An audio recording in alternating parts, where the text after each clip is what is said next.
सलाम, नमस्ते, सत श्री अकाल. मी आहे डॉक्टर दीप्ती वाघमारे. सहयोग एंटरटेनमेंट अँड दीप्ती टॉक्स तर्फे आज मी तुमचं खूप खूप खूप स्वागत करते आणि मला खूप तरुण झाल्यासारखं वाटतंय, कारण आज माझ्या बरोबर आहे नवरा माझा नवसाचा 2 ची टीम आणि माझ्या सगळ्या व्ह्यूअर्सना विनंती आहे टाळ्यांच्या गजरात त्यांचं स्वागत करा. तुम्ही तो नवस फेडला होता तेव्हा ती आयडिया केली होती तुमच्या वेळेस पुतळ्याची ती करूया ना. अरे नाही रे, ती भक्ती आणि श्रद्धा सकट सगळ्यांना माहित झाली, ती पुन्हा नाही करता येणार. सो सचिन सर, नाव हेच सर्व काही आहे, पण तरीही मी गुस्ताखी करते आणि तुमच्यासाठी 4 ओळी मी लिहून आणलेले आहेत. नवरा माझा नवसा, थँक्यू सो मच.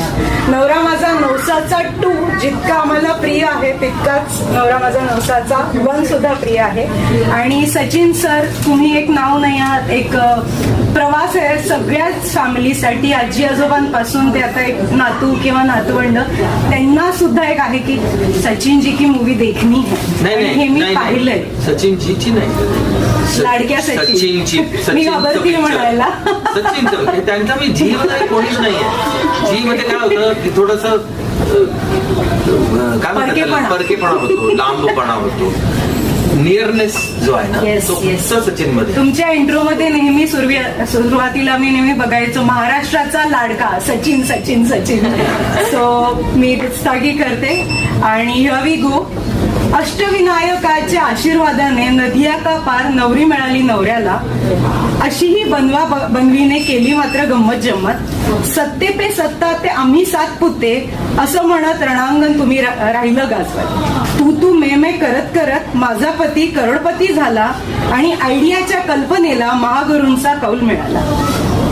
प्यार के कुछ रंग ऐसे भी, मिर्जापूरची एकुलती एक, ससुराल गेंदा फुल, असं म्हणत सचिनजी आले आमच्याकडे. सचिन, सुप्रिया आणि नवरा माझा नवसाची टीम आमच्या घरी आलेत आणि हाच आहे आमच्यासाठी उत्सव. हा आहे उत्सव आम्हा सर्वांचा. दुसऱ्या भागातही थिएटरमध्ये धुमाकूळ घालतोय. पिक्चरचं नाव आहे नवरा माझा नवसाचा 2.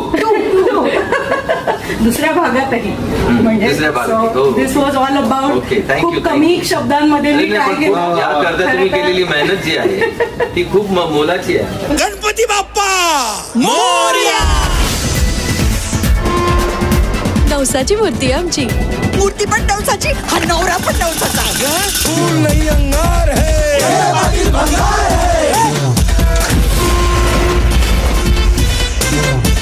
मी स्वागत करते सचिनजींचं, त्याचबरोबर आदर्श शिंदे यांचं, शिंदेशाहीचे सुपुत्र आणि प्रिन्स, आणि त्याचबरोबर आपल्या इंस्टाग्रामची बार्बी डॉल. पण ह्या मूवी मध्ये तिचं जसं म्हणतात ना पू बनी पार्वती, तसं मी, कारण मूवी मी ऑलरेडी पाहिलेला आहे, पूर्ण रूप पालटलेलं आहे हेमल इंगळे यांचं. तू काय बोलतीस, मला एक्सप्लेनेशन पाहिजे. ओके, सो पार्वतीचं म्हणजे आपल्या इंस्टाग्रामवर आपल्याला दिसते जेनझी हेमल इंगळे, पण चित्रपटामध्ये मात्र की अशी सून पाहिजे किंवा अशीच बायको पाहिजे अशी हेमल इंगळे किंवा अशीच मुलगी पाहिजे. Yes yes. So thank you so much all of you. मी आज खूप जास्त ओव्हरवेल्ड आहे. प्रश्नांचा हा प्रवास आपण सर तुमच्या सोबत सुरू करूया. असं म्हणतात की वाईन जितकी जुनी होत जाते ती ग्रेसफुल होते. नवरा माझा नवसाचा 1 ते नवरा माझा नवसाचा 2 मध्ये भरपूर टाइम गेला आहे. काय बेटरमेंट आम्हाला बघायला मिळेल प्रेक्षकांच्या दृष्टीनं? एकदम मुलगी मोठी होईपर्यंत आम्हाला वाट बघावी लागली. ती महत्वाची गोष्ट होती. हो, पण त्या पिक्चर मध्ये मुलगा नव्हता आम्हाला. या पिक्चर मध्ये नुसती मुलगी नाही, तर ती लग्नाच्या वेळेची मुलगी आहे, तर त्याला वेळ लागतो. तर पटकन त्याचा सिक्वल पटकन नाही होऊ शकत. तर त्यामुळे तो वेळ त्यामुळे पण गेला. दुसरी गोष्ट महत्वाची म्हणजे करायचं म्हणून मी आयुष्यात काहीच नाही केलं. चला हे आता आहे का, चला आपण हे पण करूया, असं नाही. जिथपर्यंत बापाचा आदेश होत नाही तिथपर्यंत मी काहीही करत नाही. आणि चित्रपटाबाबतीत तुम्ही जर बोलाल तर मी जबाबदार आहे आपल्या ऑडियन्सला, नाही का? त्यांना डोक्यात ठेवल्याशिवाय मी चित्रपट बनवत नाही.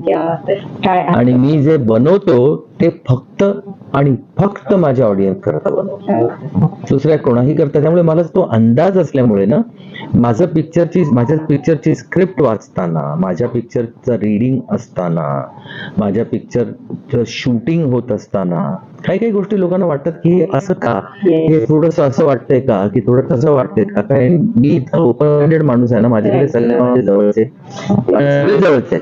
येऊन सांगतात, सगळ्यांचं ऐकतो, पण मला माहित असतं की ऑडियन्स कसं रिसीव्ह करणार आहे या गोष्टीला, त्यांच्या करता पिक्चर बनवलंय. या चित्रपटाचं नावच आहे नवरा माझा नवसाचा. सो ह्या गणपती बाप्पाचे आशीर्वाद तर लाभलेलेच आहेत, परंतु त्या काळापासून ते आता या काळापर्यंत मी कारण चित्रपट पाहिला तर चेंजेस खूप छान समर्पकपणे चेंज झालेत. आणि वॅकी पासून टिंब आणि नाव सांगणार नाहीये, आपल्या स्वप्नील सरांच्या कॅरेक्टरचा खूप छान प्रवास आहे. मी पुढचा प्रश्न विचारणार आहे हेमलला. माझ्या मनात काय चालू आहे तू जाणतोस, म्हणूनच मी तुला कौल लावलाय.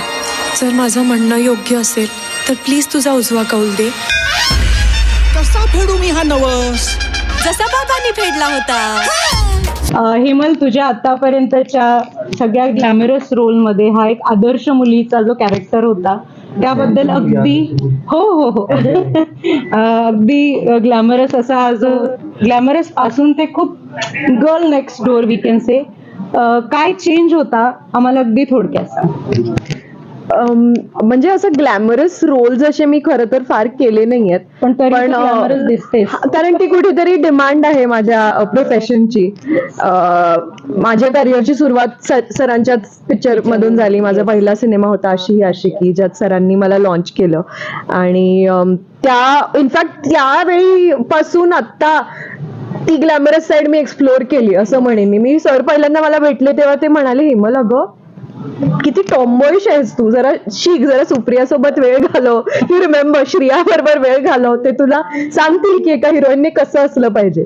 तो भाग झाला. पण रोल्स म्हटलं तर हे जे आता ह्या सिनेमात जो रोल आहे, नशीबच आहे माझं की जी महाराष्ट्रात सगळ्यात गाजलेली जोडी आहे, ज्या महाराष्ट्राच्या नाव म्हणजे कुठेही बोललो फेवरेट कपल महाराष्ट्राचं म्हणजे सचिन सुप्रिया, त्यांच्या मुलीचा रोल मला करायला मिळाला.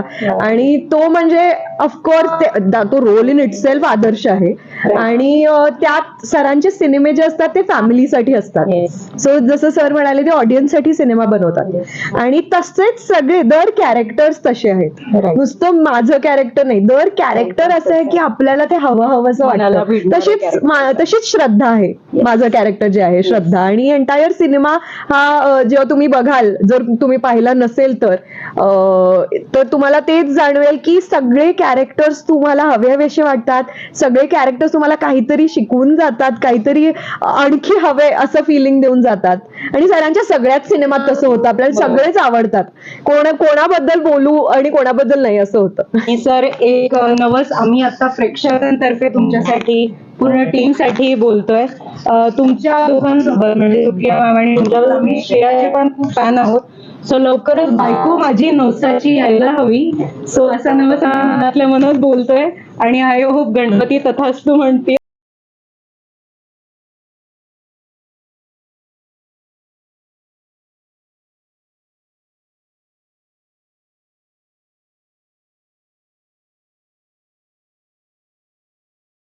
या गाण्याच्या मेकिंग मध्ये आता मी जसं म्हणाले की या चित्रपटाला आपल्या गणपती बाप्पाचं वरदान आहे, असे काही स्पिरिच्युअल एक्सपिरियन्सेस आले का तुम्हाला या गाण्याच्या मेकिंग मध्ये?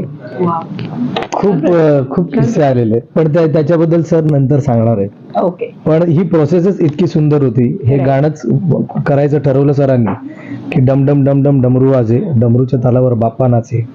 हे पारंपरिक गाणं आहे आपलं, महाराष्ट्राचं फोक गाणं आहे. आपण दर आरतीला गातो, सगळे गातात, सगळ्यांच्या ओठी हे गाणं आहे. तर त्या गाण्याचा मुखडा असावा व्यवस्थित आणि त्याचं रिक्रिएशन व्हावं चांगलं, आणि त्याला अंतरा असावा, नंतर आरती व्हावी आणि ती मजा सगळी आपण जे आरतीत करतो ते सगळं करावं या गाण्यात. बरोबर. त्याचं एक छान गाणं व्हावं हे सरांच्या डोक्यात होतं आणि त्यांनी तसंच्या तसं सगळं करून घेतलं, ते बसवलं.